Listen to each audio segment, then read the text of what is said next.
Welcome back to Ranjani YouTube channel. ಇವತ್ತಿನ ಒಂದು video ಬಂದುಬಿಟ್ಟು ಗರ್ಭಿಣಿಯರಿಗೆ ಹಾಗೆ ಬಾಣಂತಿಯರಿಗೆ ಒಂದು ಮುಖ್ಯವಾದಂತಹ ವಿಡಿಯೋ. ಯಾಕೆ ಅಂತ ಅಂದರೆ ಇದು ಕೇಂದ್ರ ಸರ್ಕಾರದ ಅತ್ಯುತ್ತಮವಾದಂತಹ ಒಂದು ಯೋಜನೆ ಆಗಿರುತ್ತೆ. ಯಾವುದು ಈ ಯೋಜನೆ ಅಂತ ಅಂದರೆ PM ಮಾತೃವಂದನಾ ಯೋಜನೆ ಆಗಿರುತ್ತೆ. ಸೊ ಈ ಒಂದು ಸ್ಕೀಮ್ ಬಂದುಬಿಟ್ಟು ಬಾಣಂತಿ ಹಾಗೆ ಗರ್ಭಿಣಿಯರ ಆರೋಗ್ಯದ ದೃಷ್ಟಿಯಿಂದ ಬಂದಿರೋಂತಹ ಸ್ಕೀಮ್ ಆಗಿರುತ್ತೆ. ಅಂದರೆ ಕೆಲವೊಬ್ಬರಿಗೆ ಚೆಕಪ್ ಮಾಡಿಸೋದಕ್ಕೆ ಹಣ ಇರೋದಿಲ್ಲ, ಅಂಥವರಿಗೆ ಸಹಾಯಧನ ನೀಡಬೇಕು ಅಂತ ಹೇಳ್ಬಿಟ್ಟು ಸರ್ಕಾರ ಈ ಒಂದು ಯೋಜನೆಯನ್ನು ಜಾರಿಗೊಳಿಸಿರೋವಂಥದ್ದು. ಈ ಯೋಜನೆಯಲ್ಲಿ ನಿಮಗೆ ಒಟ್ಟು 11,000 ರೂಪಾಯಿಗಳು ಸಿಗುತ್ತೆ. ಓಕೆನಾ. ಇದಕ್ಕೆ ಯಾವುದೇ ರೀತಿಯಾದಂತಹ ದುಡ್ಡನ್ನು ನೀವು ಕಟ್ಟುವಂಥ ಅವಶ್ಯಕತೆ ಇಲ್ಲ. ಜಸ್ಟು ಅರ್ಜಿಯನ್ನು ಹಾಕಬೇಕಾಗತ್ತೆ.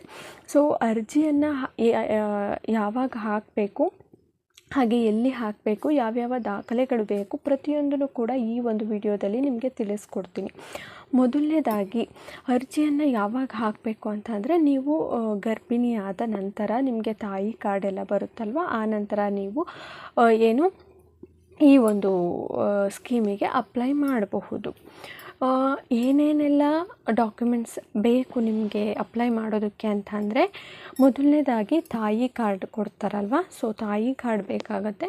ಹಾಗೆಯೇ ಅಂದರೆ ಗರ್ಭಾವಸ್ಥೆ ಕನ್ಫರ್ಮ್ ಆಗಿರೋ ಅಂತ ಒಂದು ದಾಖಲೆ ಅದಾಗಿರುತ್ತೆ. ಹಾಗಾಗಿ ತಾಯಿ ಕಾರ್ಡ್ ಬೇಕಾಗತ್ತೆ. ಹಾಗೆಯೇ ತಾಯಿಯ ಒಂದು ಆಧಾರ್ ಕಾರ್ಡ್ ಬೇಕಾಗತ್ತೆ. ಮಗು ಹುಟ್ಟಿದ ಮೇಲೂ ಕೂಡ ನೀವು ಅಪ್ಲೈ ಮಾಡಬಹುದು. ಆಗ ನಿಮಗೆ ಮಗುವಿನ ಜನನ ಪ್ರಮಾಣ ಪತ್ರ ಅಂದರೆ ಬರ್ತ್ ಸರ್ಟಿಫಿಕೇಟ್ ಬೇಕಾಗತ್ತೆ.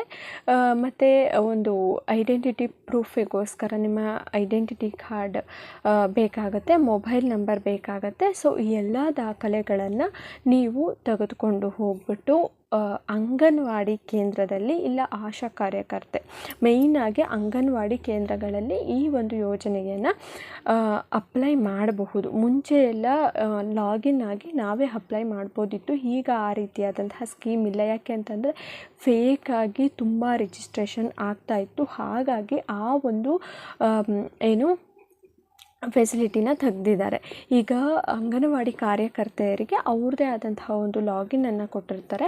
ಆ ಲಾಗಿನನ್ನು ಬಳಸ್ಕೊಂಡು ಅವರು ನಿಮಗೆ ಅರ್ಜಿಯನ್ನು ಸಲ್ಲಿಸಿ ಕೊಡ್ತಾರೆ. ಹಾಗಾಗಿ ನೀವು ಅಂಗನವಾಡಿ ಕಾರ್ಯಕರ್ತೆಯನ್ನು ಭೇಟಿಯಾಗಿ ನಿಮ್ಮ ಒಂದು ಮಾತೃವಂದನಾ ಸ್ಕೀಮಿಗೆ ಅಪ್ಲೈ ಮಾಡಬೇಕಾಗತ್ತೆ.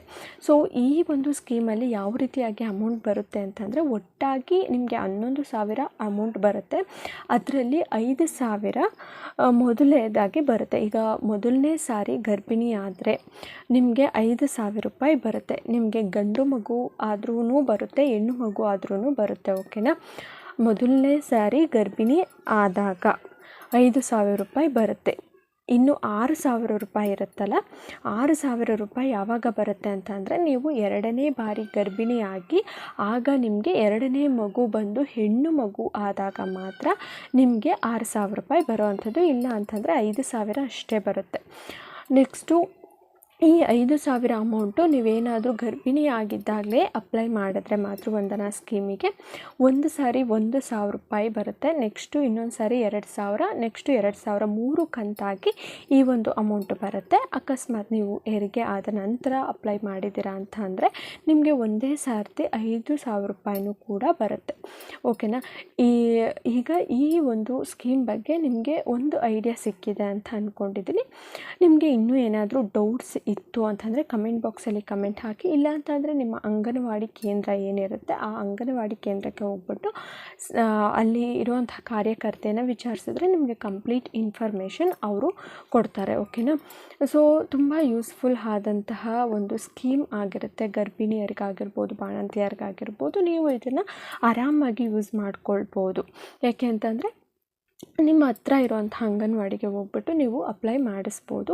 ಸೊ ವಿಡಿಯೋ ಇನ್ಫಾರ್ಮೇಟಿವ್ ಆಗಿದೆ ಅಂತ ಅಂದ್ಕೊಂಡಿದ್ದೀನಿ. ಇದ್ದರೆ ದಯವಿಟ್ಟು ಲೈಕ್ ಮಾಡಿ, ಶೇರ್ ಮಾಡಿ, ಮತ್ತು ಇದೇ ಥರ ವಿಡಿಯೋಸ್ ಬೇಕು ಅಂತಂದರೆ ಕಮೆಂಟ್ ಹಾಕಿ.